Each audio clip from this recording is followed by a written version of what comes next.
Novel Baswedan dan perwakilan pegawai KPK membantah label radikal karena selama ini telah bekerja profesional untuk negara. Cukup kuat indikasi yang menunjukkan ini merupakan target. Artinya tes wawasan kebangsaan yang kita harapkan kalaupun ada itu adalah untuk meningkatkan dan memperbaiki wawasan kita semua. Tapi yang terjadi dengan tes ini malah pakai alat untuk meminggirkan orang-orang yang secara objektif sangat berdedikasi, memiliki integritas yang mumpuni, dibuktikan dari kinerja mereka selama ini. Kami dapat informasi dalam perjumpaan hari ini, beberapa di antara mereka dalam 3 tahun terakhir ini mendapat nilai A dari kinerjanya. Oleh karena itu kita juga bertanya-tanya ketika beberapa di antara mereka juga sedang menangani kasus-kasus yang lumayan signifikan. Jadi ada apa di balik ini semua? Tentu masyarakat berhak tahu. Jadi kalau boleh kita meminta seluruh proses ini dibuka secara transparan di negara ini. Ini bukan sekedar kepentingan dari kami yang sedang diupayakan untuk keluar dari KPK, tapi saya khawatir ini adalah rangkaian dari upaya pelemahan KPK, dan kalau apabila ini adalah tahap akhir dari upaya pelemahan, tentulah memerlukan dukungan dari semua pihak, semua kalangan dari negara kita tentu punya hak untuk memberikan dukungan yang sungguh-sungguh, karena pemberantasan korupsi adalah harapan dari masyarakat, harapan kita semua. Untuk terus mengembangkan persatuan atau keesaan di kalangan gereja-gereja di Indonesia, dibentuklah dokumen keesaan gereja. Perumusan dan pengesahan dokumen ini merupakan bentuk dari kesadaran bersama gereja-gereja untuk menggumuli dan menyepakati bersama hal-hal pokok yang saling berkaitan. Dokumen tersebut adalah: pertama, pokok-pokok tugas panggilan bersama. Kedua, pemahaman bersama iman Kristen. Ketiga, oikumene gerejawi yang memuat di antaranya piagam saling mengakui dan saling menerima serta kemandirian teologi, daya, dan dana. Yang keempat, tata dasar persekutuan gereja-gereja di Indonesia. Melihat keadaan dan situasi bangsa Indonesia, ada 4 isu permasalahan bangsa yang menjadi target pelayanan PGI, yaitu pertama, kemiskinan, kedua, ketidakadilan, ketiga, radikalisme, keempat, kerusakan lingkungan. Diakonia atau pelayanan keadilan dan perdamaian seperti legislasi kebijakan, advokasi kasus, penguatan proses demokratisasi, dan penegakan hak asasi manusia. Yang kedua, koinonia atau keesaan dan pembaharuan gereja, seperti pengembangan kader oikumene dan studi pembaharuan gereja. Yang ketiga, marturia atau kesaksian dan keutuhan ciptaan, seperti usaha menyelamatkan lingkungan, mengembangkan dialog umat beragama, penerbitan dan diseminasi informasi. Baca di akun resmi pgi.or.id tentang PGI menentang pelemahan KPK. Saya bacakan begini. Sejak awal berdirinya KPK telah berulang kali terjadi upaya pelemahan KPK, baik dari luar maupun dari dalam KPK sendiri. Terhadap semua upaya pelemahan KPK, PGI selalu mengambil posisi untuk menentang pelemahan dimaksud. Dokumen-dokumen sikap PGI terdata dengan baik. Dalam pertemuan PGI dengan perwakilan karyawan KPK yang berkunjung ke Geraha Oikumene Jumat 28 Mei sore, dibicarakan berbagai hal terkait persoalan yang saat ini dialami 75 karyawan KPK yang dinonaktifkan. Jadi rupanya tanggal 28 Mei, 1 hari setelah ditulisnya ini, jadi 1 hari sebelum ditulisnya artikel ini, ada perwakilan dari 75 karyawan KPK yang tidak lolos tes wawasan kebangsaan menjumpai PGI. Nah, tapi tidak dijelaskan apakah selanjutnya pihak PGI mengkonfirmasikan kepada pimpinan KPK. Banyak isu berhimpit di situ, namun terasa ada aroma ketidakadilan yang menonjol terkait penonaktifkan 75 karyawan dimaksud.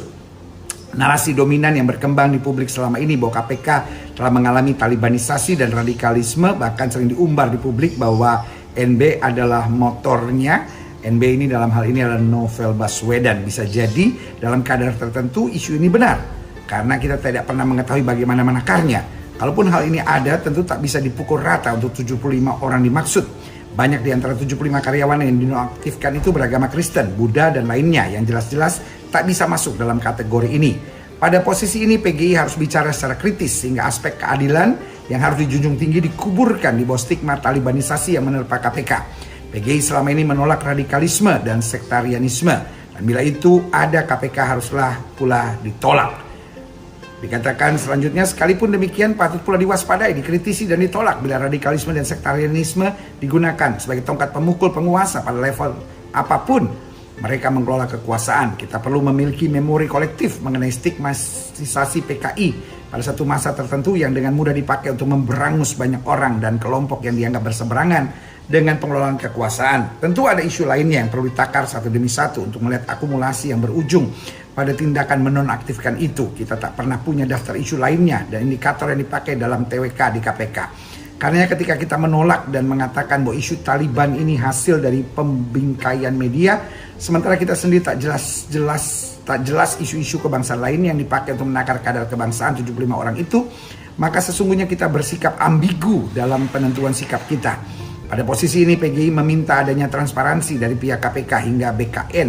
Untuk BKN itu adalah Badan Kepegawaian Negara, untuk membuka hasil TWK, tes wawasan kebangsaan, sehingga polemik tidak berkembang di tengah masyarakat. Dengan begitu kita bisa punya parameter yang sama untuk menakar kadar kebangsaan yang dimiliki para petinggi hingga pegawai rendahan di negeri ini. Satu dampak yang lain yang harus disikapi bahwa penyelamatan atau penyematan status tak lolos wawasan kebangsaan mempertegas rendahnya kualitas kebangsaannya, bahkan dipakai istilah menyentuh titik merah. 75 orang ini, status ini akan menyematkan stigma yang secara merata dipikul oleh keluarga masing-masing orang. Hal mana sudah terjadi bagi keluarga salah satu staf yang dalam pertemuan tadi mengisahkan bagaimana keluarganya terdampak persoalan ini. Bagaimanapun juga PGI tetap konsisten mendukung pemberantasan korupsi di negeri ini karena daya rusaknya bagi bangsa menempati skala tertinggi. Sekalipun demikian, upaya pemberantasan korupsi haruslah meminimalisasi sedapat mungkin potensi terjadinya ketidakadilan. Nah, saudaraku yang kasih dalam Tuhan, PGI menentang pelemahan KPK adalah sesuatu yang sangat baik dan sangat perlu kita dukung, karena korupsi di bangsa ini kita harus tangani secara sangat serius. Tetapi kemudian ada berita dari CNN Indonesia. Nah, ini yang saya juga akan bacakan. Hari Jumat tanggal 25 Mei jam 8.48 malam. Artinya nggak lama setelah pertemuan. Jadi saya bisa gambarkan bahwa pertemuan ini ternyata ada konferensi pers setelah itu dari hanya mereka-mereka yang tidak lolos tes wawasan kebangsaan. Nah, beritanya begini. Jakarta, CNN Indonesia. Ketua Umum PGI, Gomar Gultom, meminta agar Presiden Joko Widodo turun tangan untuk menyelamatkan kondisi Komisi Pemberantasan Korupsi dari upaya pelemahan terjadi saat ini. Hal itu disampaikan saat menerima perwakilan dari pegawai KPK yang tak lolos tes wawasan kebangsaan di kantor PGI Jakarta, Jumat 28 Mei. PGI akan menyurati Presiden untuk dapat segera mengambil tindakan penyelamatan lembaga anti rasuah ini dari upaya-upaya pelemahan ini dengan menyelamatkan ke-75 pegawai KPK tersebut, kata Gomar dalam keterangan resminya. Gomar mengaku sangat prihatin dengan upaya pelemahan KPK yang terjadi belakangan ini. Terlebih pegawai yang dipinggirkan saat ini banyak yang sedang menangani kasus-kasus korupsi yang sangat signifikan.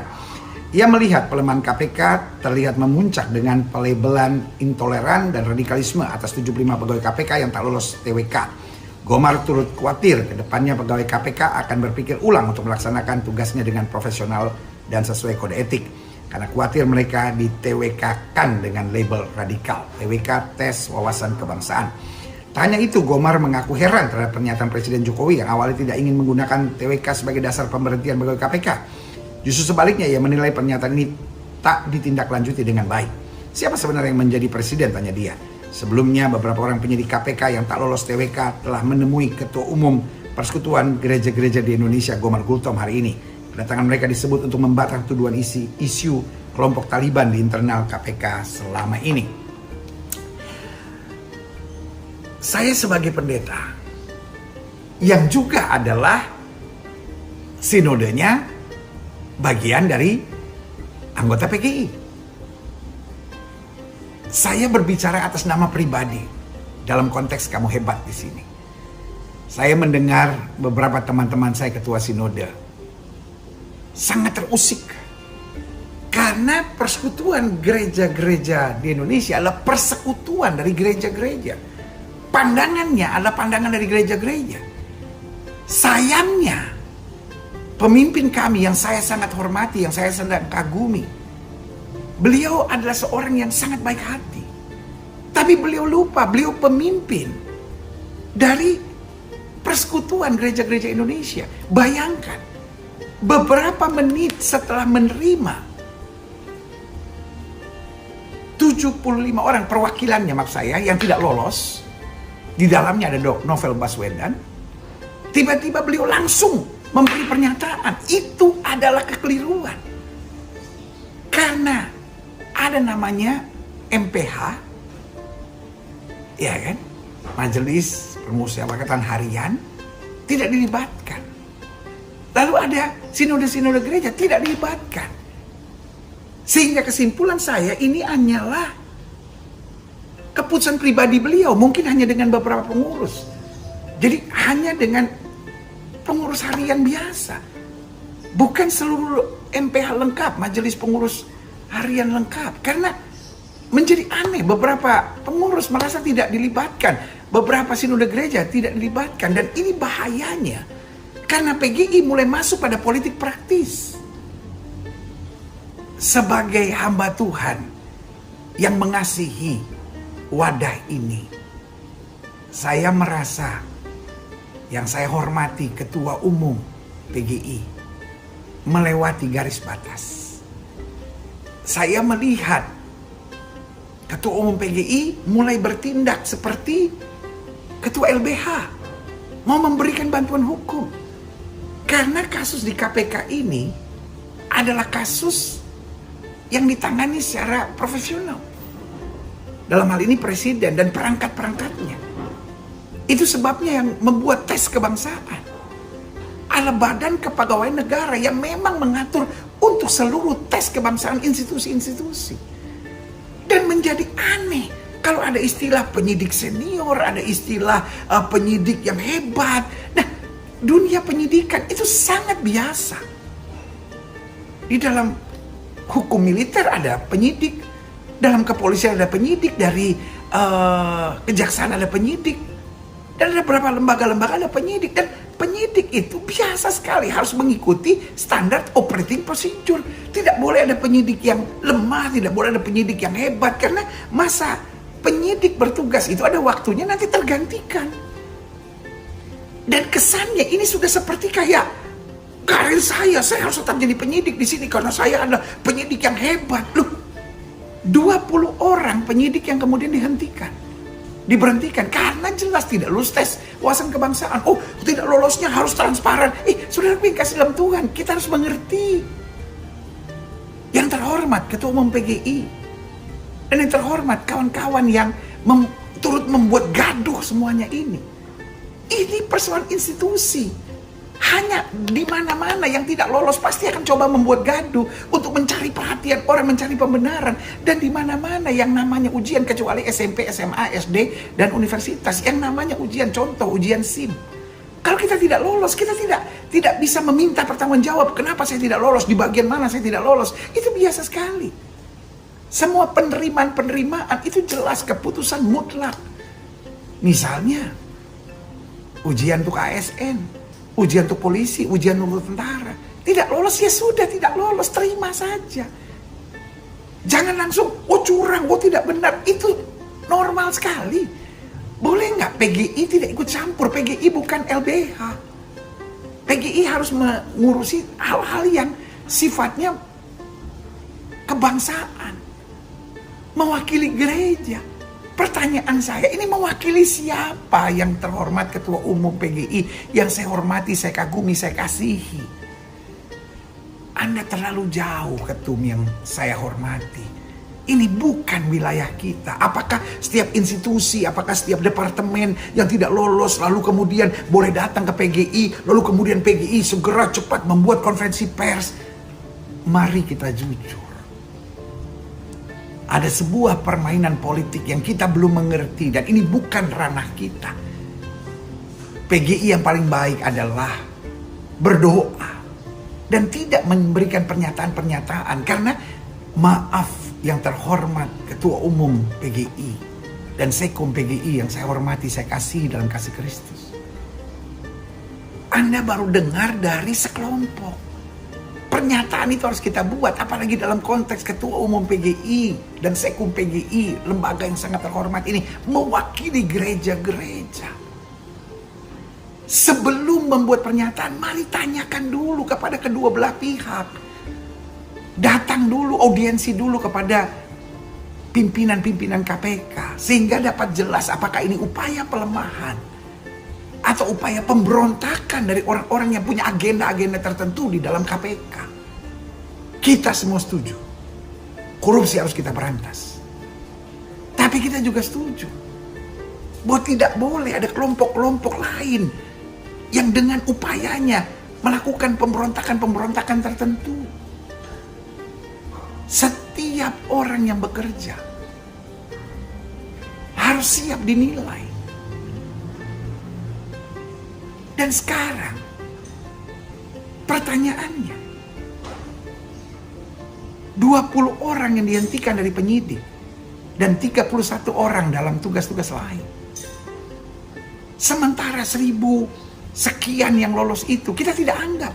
40 penyidik yang lain kita hina. Kita anggap hanya 20 yang hebat. Novel Baswedan dan kawan-kawan yang 19 lainnya, berarti 20 ini yang senior, ini yang hebat. Terus yang 40 bodoh semua, lemah semua, tak berdaya semua, jahat. Maaf, saya sebagai seorang hamba Tuhan yang mengasihi lembaga negara ini, saya sebagai seorang hamba Tuhan yang mengasihi PGI, saya harus bersuara. Saya tidak mewakili sinode saya tidak mewakili jabatan saya hanya mewakili dalam program Kamu Hebat ini. Karena saya berdoa, saya mau PGI tetap hebat, KPK tetap hebat, bangsa ini tetap hebat, tidak mau dipecah-pecah oleh kelompok yang merasa lebih superior dari yang lain. Merasa kami yang 20 ini penyidik-penyidik senior, penyidik-penyidik hebat, sementara yang lain gak punya karya, yang lain penjilat-penjilat. Tidak, KPK diisi oleh orang-orang hebat, semuanya hebat. Tetapi ketika tidak lolos, akuilah tidak lolos. Berjuanglah. Karena saya percaya anti korupsi tidak hanya bisa diselesaikan oleh KPK. Semua kita harus menyelesaikan, masyarakat, tokoh-tokoh agama, kita harus berjuang bersama. Karena itu, yang pertama, open speech saya untuk Ketua Umum Persekutuan Gereja-Gereja di Indonesia. Apakah PGI mau terlibat dalam politik praktis? Yang kedua, apakah PGI boleh menyampaikan pandangan pribadi atas nama PGI sebagai Ketua Umum tanpa melibatkan seluruh pengurusan MPH dan juga tanpa melibatkan gereja-gereja? Dan yang ketiga, apakah setiap mereka yang tidak lolos untuk apapun boleh datang ke PGI lalu mendapat dukungan PGI tanpa PGI mengklarifikasi dengan pihak yang lainnya? Dan selanjutnya, apakah KPK, apakah dalam hal ini PGI hanya mendukung dan mengakui 20 orang yang hebat di KPK dan yang lainnya tidak? Sehingga ketika mereka tidak lolos harus diperjuangkan mati-matian karena yang 40 tidak bisa berbuat apa-apa, yang 40 ini hanya penjilat-penjilat. Tidak, KPK tetap hebat. KPK tidak tergantung 20 orang, KPK tidak tergantung 51 orang. KPK, ingat, dibangun dan dibentuk oleh pemerintah. Karena itu, kita percaya ke depannya kita bisa lihat KPK tetap akan berjaya. Itu perlu doa kita bersama. Dan sekali lagi, open speech saya kepada yang terhormat, Ketua Umum PGI. Sebagai Ketua Umum PGI, mari berhati-hati. Mari menguasai diri. Karena Bapak Pendeta Gomar Gultom yang terhormat, Bapak mewakili gereja-gereja dalam persekutuan. Gereja-gereja yang ada bukan di bawah Bapak, tetapi gereja-gereja yang ada dalam koordinasi bersama dengan Bapak. Biarlah PGI tetap hangat, biarlah PGI tetap menyuarakan kebenaran, biarlah PGI tidak mudah dipergunakan oleh kelompok tertentu hanya dengan alasan iba, hanya dengan alasan prihatin, kurang informasi yang terlalu lengkap, akhirnya membuat pernyataan-pernyataan yang prematur. Saya tetap mendoakan yang terhormat Ketua Umum PGI, Bapak Pendeta Gomar Gultom MTH, tetap kuat, tetap berhikmat, tetap melindungi masyarakat, tetap menyatakan kebenaran dengan sebenar-benarnya, tidak takut menyuarakan kebenaran, tetapi juga hati-hati, tidak dimanfaatkan oleh kelompok-kelompok oportunis tertentu yang merasa dirinya yang lebih hebat dari yang lain. Kita mendoakan KPK tetap kuat, KPK tetap hebat, KPK tetap menyelamatkan bangsa ini dari korupsi, dan KPK tidak dimanfaatkan oleh kelompok-kelompok tertentu dengan tujuan-tujuan tertentu yang punya agenda-agenda sendiri di luar SOP, aturan yang memang sudah seharusnya ditetapkan oleh pemerintah. Saya Gilbert Lumoindong dari program Kamu Hebat mendoakan persatuan gereja tetap kuat, PGI tetap maju menyuarakan kebenaran, dan lembaga-lembaga tinggi, lembaga-lembaga yang dibuat oleh pemerintah yang ada di bangsa ini semua berjalan kuat. Supaya Indonesia tetap maju, Indonesia tetap kuat, Indonesia tetap jaya, Indonesia merdeka. Kamu hebat.